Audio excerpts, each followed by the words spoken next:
Florida, known for its historically soft gun policies, passed a bill March 9 that bans bump stocks, imposes a waiting period, raises the minimum wage to buy a weapon, minimum age, and allows cops to take guns from mentally disturbed people. 67 NRA-endorsed Republicans voted for the bill, and the gun-friendly GOP Governor Scott signed it. So yeah, I got this. Figured I'd make this postscript and sort of preamble to this video. Although it's probably going to be most of it, come to think of it. But figured I'd make it because I got that magazine. So the reason why I think most of the Republicans in the Florida state legislature voted for it, and I guess like most of the Democrats were against it, was because there's a provision that requires teachers, public school teachers, to be trained, of course, and armed, armed and trained, which I'm not exactly in favor of, because I mean, being a teacher is a pretty stressful job. You have to teach, and then you have to grade, and then you have to go to PTA meetings, and you have to break up, if students are having a fight or something. So that's a lot to do. It can be really stressful, and so combining that with teachers, with them being armed, it's quite a risk. Quite a few teachers are against that, including progressives, because of that, But of course, the NRA likes it because that means more gun sales. That's really their kind of bottom line. They like it when people purchase arms, whoever it is, So there's kind of like a compromise, but they still get what they want. Sure, some young adults won't be able to purchase arms, but hey, all these teachers get to buy them. Isn't that great? So, in terms of solutions to the issue of, the school shootings, there are some solutions. So there are like three types of solutions. There's there's a kinds that kind of breach the Second Amendment, because it does literally say in a whole clause, the right to keep and bear arms shall not be infringed.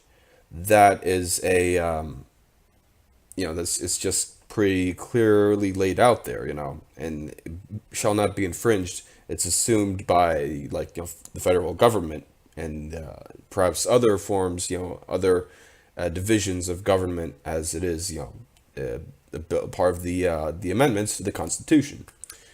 So that means basically the government will not take your guns. So, for instance, a breach of that would be actually part of that bill.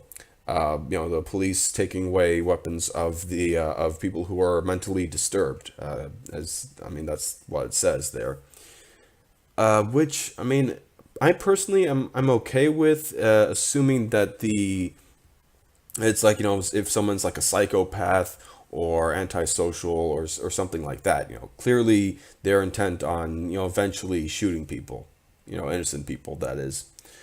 So, yeah. Oh, I forgot to mention I have a cold here. I'm kind of getting over it. It's okay. So the second type, because there's a type that, like keep and bear, like the right to keep and bear arms shall not be infringed. Keep and bear does not include acquire or sell or purchase. So there's the restrictions on that. That's like the second type. For example, raising the minimum age to 21 or whatever it is. That's a restriction on purchasing. That it's still obtrusive or intrusive, whatever. It gets in the way of people in the ordinary course of business. But it's still constitutional, assuming that penalties do not include taking away the guns. And then there's the third type, which is sort of an internal solution, which includes the arming teachers thing, but also includes the solution I solutions that I think would be best, or the kind of pair of solutions. That being having a single point of entry, which is something that I've heard a lot about. Like to a school, like having a wall or a fence or something, preferably just something that people cannot just jump over, or climb over, not easily at least. And having one way in, like a driveway or something, and then having like an armed guard or maybe two, to make sure that there's no one who's like on edge and armed, just walking on in. But the thing is that the guard or a police officer, it could be private or public, whatever, they have to do their job. That's the thing. They have to be, they have to be accountable to the people who are in the school, or owning the school, running the school, or working the school. That would be the last part being, the socialist way. But in any case, they have to do their job. They have to protect the people in the school. And they have to just not go haywire themselves, So that's why I find would be best, just have that kind of accountability, not have like a police officer just standing outside doing nothing while people are being shot. Which, like at Marjorie Stoneman Douglas, which is actually where I'm going to be showing you clips of. I'm gonna walk around that area, and I walked, in that area in the during the March for Our Lives there in Parkland. So I'm gonna show that right about now, and I'll be kind of talking about what I see there, or what I have seen, that is, and so here we go. Alex here with Thinking Outside the Bureau. Finally, the first episode of Out and About, or I don't know what I'm going to call this, but so this is the Parkland March. We're wrapping up, and I gotta say, I did not find anything that implied that people want the government to take away people's guns, which would kind of technically sort of be a breach of the Second Amendment. Mostly I saw was opposition to gun sales. Bicyclists, can't really tell what they're for. Some of them are like, kind of dedicating their shirts to certain victims, like this guy named Luke. Let's see.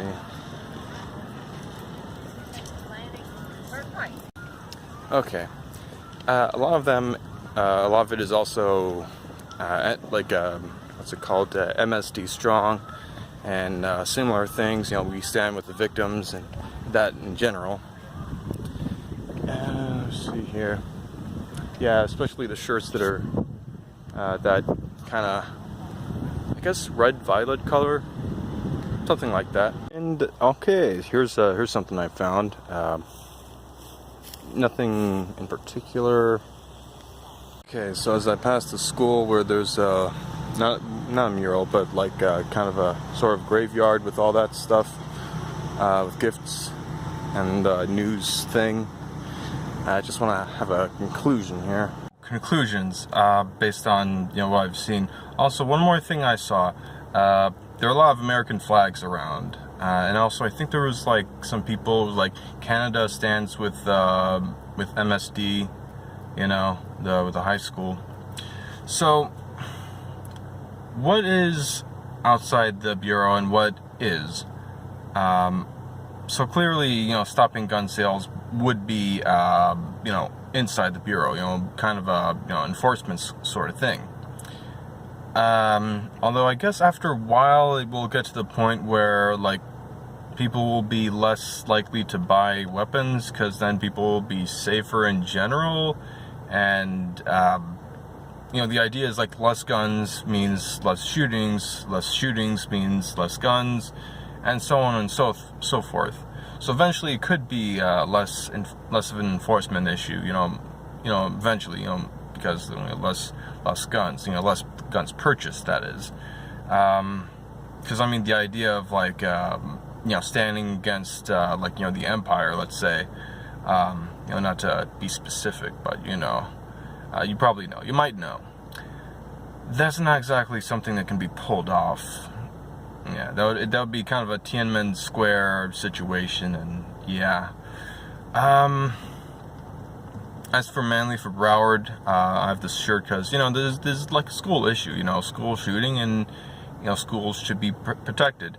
Not exactly sure how he stands on that, although he wasn't fond of arming teachers, and kind of not exactly fond of having like armed guards, at the gates. Probably should have asked him about that. I guess I'll put it in the description of this video. Yeah, that's all I really got, because beyond that, it's just preventing gun sales, and there could be taking away guns, but that's not just within the Bureau.